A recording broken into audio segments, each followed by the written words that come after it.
आज Doubtnut app download करें। Doubtnut पर अपने सभी गणित, रसायन विज्ञान, भौतिक विज्ञान और जीव विज्ञान के डाउट्स का करो सफाया। बस प्रश्न की फोटो खींचो, एक ही प्रश्न को क्रॉप करो और तुरंत वीडियो सोल्यूशन पाओ। अभी डाउनलोड करें। क्वेश्चन हमें दिया हुआ है कि एक ट्रांसफार्मर का क्रोड जो होता है वो उच्च पारगम्यता वाले पदार्थ का क्यों बना होता है। तो हम यहाँ पर बात करें ट्रांसफार्मर की, में उसका मुख्य भाग होता है क्रोड। क्रोड यहाँ पर किस पदार्थ का बना? कॉमनली अगर ये होता है सिलिकॉन स्टील का बना हुआ।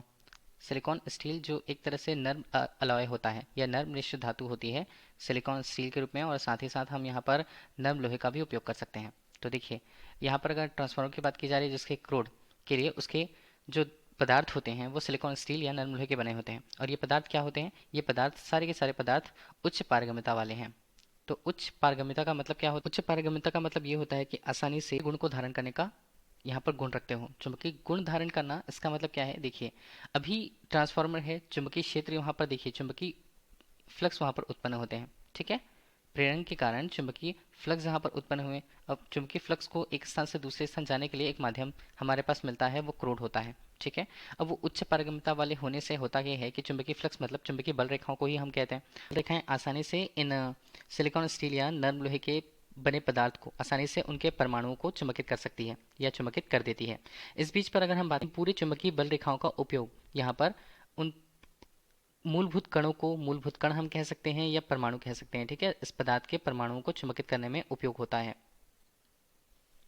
इस प्रकार से ये जो चुंबकीय बल रेखाएं होती हैं वो परमाणु को चुंबकित करने में अपनी ऊर्जा व्यय करती हैं, और इस तरह से ये एक क्रोड तक या एक नियत क्षेत्रफल तक ही सीमित रहते हैं, जिससे हम ये कह सकते हैं कि चुंबकीय फ्लक्स जो है, चुंबकीय फ्लक्स की यहाँ पर हानि नहीं होती है या हानि का मान बहुत कम हो जाता है। तो चुंबकीय फ्लक्स में हानि के मान कम होने से यहाँ जो ट्रांसफार्मर है, ट्रांसफार्मर की जो शक्ति होती है उस ट्रांसफार्मर की शक्ति की हानि भी यहाँ पर कम होती है।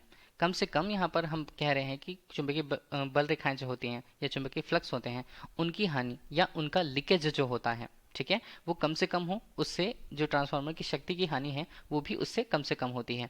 तो इस तरह से हम अगर उच्च पारगम्यता वाले पदार्थ का उपयोग करें क्रोड में या ट्रांसफार्मर के कोर में, तो वहाँ पर बहुत कम चुंबकीय बल रेखाओं की हानियाँ होती हैं, जिससे हम शक्ति की हानि, इस ट्रांसफार्मर के लिए पूरी शक्ति की हानि को वो काफ़ी हद तक कम कर देता है। इसलिए हम ट्रांसफार्मर के कोड के लिए उच्च पारगम्यता वाले पदार्थ का उपयोग करते हैं। कक्षा 6 से 12वीं से लेकर नीट, IIT, JEE वो एडवांस के लेवल तक 1 करोड़ से ज्यादा छात्रों का भरोसा। आज ही डाउनलोड करें डाउटनेट ऐप या व्हाट्सएप करें अपने सारे डाउट्स 8400 400 400 पर।